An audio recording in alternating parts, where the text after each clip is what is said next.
Massive protests in Pakistan-occupied Kashmir, and Pakistan forces actually opened fire at the protesters. 2 people have been killed in these protests. Let's get you the details. The Jammu Kashmir Awami Action Committee led these ongoing demonstrations as telecommunications across PoK were completely shut down, with cellular networks, landlines, even DSL internet services all suspended. So therefore this protest was held.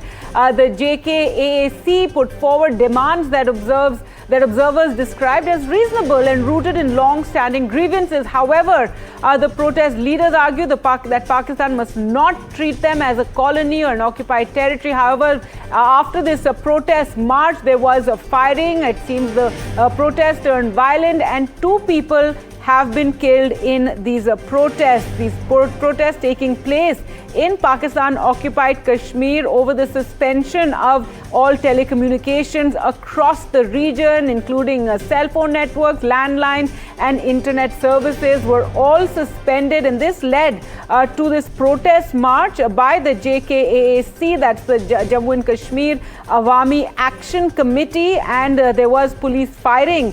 On the march, 2 people have been killed. Now, for a long time, residents have been cut off from family and friends, raising widespread alarm over the humanitarian implications of such a blackout. And that led to this massive protest in PoK, where Pak forces opened fire at the protesters. 2 people were killed.